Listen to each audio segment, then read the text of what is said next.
हाँ जी, ਅਸੀਂ अर्ली रिपब्लिक्स तो today we will talk about early republic है ना। 7th क्लास का जो चैप्टर है इसे हम कंटिन्यू करेंगे। सिविक्स का 9th चैप्टर है ना। So you can revise at home, you can watch the video. Already we have discussed these things in class also. It's part of revision, just you can revise at home. So first of all we should know what is the meaning of republic. Republic meaning a republic is a form of government in which the head of state is elected and not is a hereditary monarch. जैसे in our country है ना, we elect our head of the country. President is the head of our country. So our president is elected, not a hereditary monarch. Hereditary monarch means like England has a king. England में king होता है, queen है ना, वो hereditary होती है, birth based होता है। जैसे आज कोई राजा है, आगे उसके बाद उसकी औलाद होगी ना, ये हेरिडेटरी होता है, इलेक्टेड नहीं होता, मतलब जद्दी होता है ना, उसी वंश में से चलता आ रहा है, आता है वो, तो इसे हम हेरिडेटरी बोलते हैं, हेरिडेटरी मोनार्क होता है। बट इंडिया में ऐसा नहीं है। इंडिया में जो प्रेसिडेंट है वो इलेक्टेड होता है, हर बार मतलब चेंज होता है। After every 5 year we can change our president है ना। री इलेक्टेड हो सकता है इंडिया में president, no doubt, but birth based नहीं है ना, बर्थ बेस्ड नहीं है, मतलब हेरिडेटरी नहीं है, अभी उसी परिवार में से ही प्रेसिडेंट होगा, ऐसा कुछ नहीं। तो यहाँ पे 2 एग्जांपल्स दी गई हैं। जो महाजनपद होते थे, महाजनपद एंशियंट टाइम जो हमारी टेरिटरी थी वो जनपद आगे महाजनपद में डिवाइड होती है। जैसे वजी था, कीरू था, और 16 महाजनपद थे हमारे इंडिया में। 16 जो अकॉर्डिंग टू द बुद्ध जो लिटरेचर था बुद्ध के अकॉर्डिंग जो हमें डाटा कलेक्ट होता है। So we had 16 mahajanapada in our country. So वो महाजनपद में जो रिपब्लिक थे, रिपब्लिक मीन्स जो किंग था वो हेरिडेटरी नहीं था ना, उसकी जो पोजीशन होती थी वो मतलब उसको चुना जाता था। जैसे इन्होंने लिखा है, practice collective decision making and leader were chosen based on merit. Merit based भी उसको कलेक्ट किया जाता है, इलेक्ट किया जाता है, नॉट बेस्ड ऑन बर्थ। उसके बाद जो की पोजीशन होती थी, जैसे उसके आगे मिनिस्टर हो गया, कोई फाइनेंस मिनिस्टर हो गया, वो भी means that also elected by the elections, not only the birth based. ये किंग अपनी मर्जी से मतलब नहीं रखता था, वो इलेक्शंस होती थी, और जो काम वर्क होता था बेस्ड ऑन डिसीजन मेकिंग जो होते थे वो वेलफेयर ऑफ द पीपल है ना, जो लोगों की भलाई के लिए ही काम होता था। That is the welfare of the people ना, that was the good governance at that time also in the ancient time ना। These are the early republics. Further you have here you can read slave, a keyword as slave, a person who is forced to work for and obey another and it is considered to be their property. Slave जैसे गुलाम, जैसे मोहम्मद गजनबी, मोहम्मद गौरी, ये सभी ना गुलाम रखते थे। जो मतलब जितने भी मुसलमान इंडिया में आए तो जो टेरिटरी को कैप्चर कर लेते थे, तो वो जो लोग होते थे उनको वो गुलाम बना लेते थे, है ना। तो a person who is force to work है ना, उसको वर्क कम करने के लिए मजबूर किया जाता था। एंड ओबे अनदर, दूसरों को मानने के लिए। And consider to be their property, तो वो अपनी स्लेव को अपनी प्रॉपर्टी मानते थे। वो ये हमारी प्रॉपर्टी है, इससे इनसे हम काम करवाएंगे। आगे next you have subjugate. Subjugate to take control of people और place by using force and make the people obey. जैसे किसी भी प्लेस को, मतलब जब राजा जो किंग था वो कैप्चर कर लेता था, ऑक्यूपाइड कर लेता था, कॉन्क्वाइड कर लेता था, तो उसको मतलब with the help of violence, violence के साथ है ना, with the help of force, force के साथ उसको कंट्रोल कर लेता था। तो लोगों को मतलब मजबूर करता था भी जो मेरी कंडीशंस हैं यू विल ओबे, पीपल फिर ओबे करते थे, तो सब्जुगेट बोल सकते हैं। Another form of government we have, as we saw in the chapter of tapestry of the past, Mahajanpads were headed by kings who were guided by the Sabha or Samtis and were expected to take decision and advice of these institutions seriously। तो जो menarche होता है वो हम उसको और राजा king होता है ना, या क्वीन होता है जो, तो उसके आगे मतलब जो उसकी काउंसिल ऑफ मिनिस्टर्स भी होते हैं, फाइनेंस मिनिस्टर, आगे हायरार्की होती थी based on the elections actually. So जो मोनार्क होता है वो हेरिडिटरी होता है एक्चुअली। डिक्टेटरशिप और मोनार्की में यही मेन डिफरेंस है। जो मोनार्क होता है वो मीन्स हेरिडिटरी होता है, और वो जैसे इंग्लैंड में है ना, इंग्लैंड में मोनार्क है, लेकिन डिफरेंट टाइप ऑफ मोनार्क भी है actually in England, but that is according to the convention. तो उनका वो एक रिवाज है भी, कन्वेंशन के अकॉर्डिंग जो उनको मतलब जो एक उनकी परंपरा है, परंपरा वी कैन से ना, वी कैन से परंपरा, कन्वेंशन। तो उन्हीं के अकॉर्डिंग वो जो मतलब किंग होता है ना, हेरिडिटरी होता है।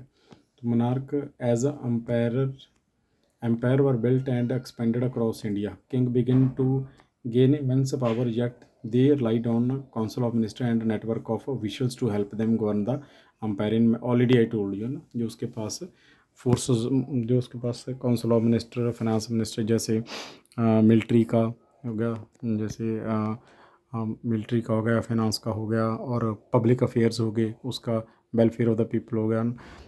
तो ये सभी डिपार्टमेंट दिए जाते थे राजा द्वारा। तो ये कंसेप्ट एक धर्मा का कंसेप्ट है जो अशोका के टाइम पे आया ना, dharma means according to the religious, we should work according to the religion and welfare of the people, not for only our selves, just for the welfare of the people. That is the part of good governance. So this is the monarch. Further monarch we can divide today also. Today we have that is the past time. Monarchy is today. No?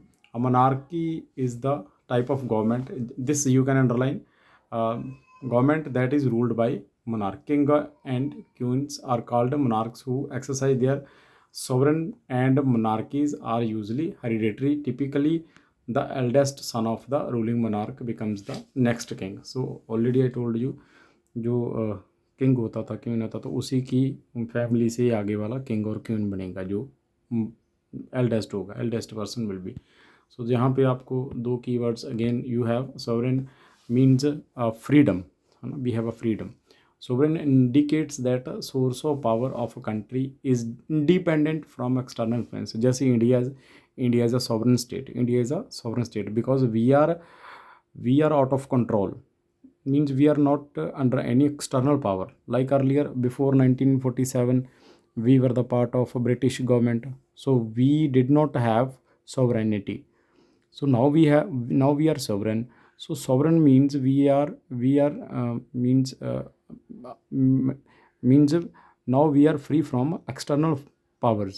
So now we are not part of the British government. Now we are not under the supremacy of the British government. Now we are free external from the external powers. So this is the meaning of sovereignty. Monarchs, already I told you, king or queen who inherit means jaddi.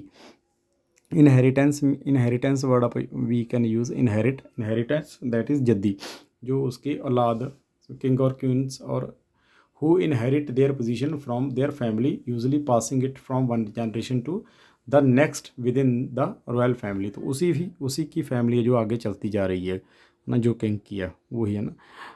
But there is the also provision, means जो provision ये भी है England में, अगर किसी राजा की औलाद नहीं है तो मतलब जो फैमिली सिस्टम है वो चेंज हो जाता है, तो आगे और वंश चल पड़ता है ना, ऐसा भी प्रोविज़न इंग्लैंड में है। तो मनार्की, एब्सोल्यूट मनार्की होती है, जैसे फुल पावर, आपके पास फुल पावर है बस, absolute. In the absolute monarchy the monarch has complete control in the making of laws, full control है आपके पास, है ना। अब यहाँ पे adjudicating's judging a case when there is a dispute, इसके ये राजे के पास पावर होती है। अगर कोई डिस्प्यूट क्रिएट होता है, जैसे now we have a judiciary system, है ना, we have a court, supreme court, high court, they will decide who is wrong who is right, है ना, only they will be resolve our dispute, they will resolve. But here the absolute monarch means king has the power to resolve the problems in the absolute. Constitutional monarch होता है जहाँ पे, जैसे England में constitutional monarch है, monarch जो राजा है और क्वीन है वो कॉन्स्टिट्यूशन के हिसाब से काम करेगा, means power is limitized by the constitution. So king and queen has not unlimited power like as absolutely like as absolute monarch. Absolute monarch में full power है, means there will be no constitution in the absolute monarch.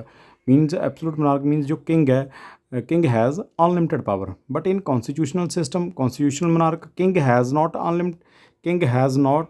unlimited power, means their his power is limitized by the constitution. So he or she will work, king or queen will work according to the constitution. This is the constitutional monarch. Further you have a theocracy. Theocracy means where the, like in you have a example Iran, whose full official name is Islamic Republic of Iran, has a unique political system combining elements of both theocracy and democratic governments. Their constitution based on the fundamental principle of Islam. तो यहाँ पे जो dominance है वो religious dominance है. किसी भी country में, जैसे पाकिस्तान है, पाकिस्तान में जो कॉन्स्टिट्यूशन है, लॉज हैं,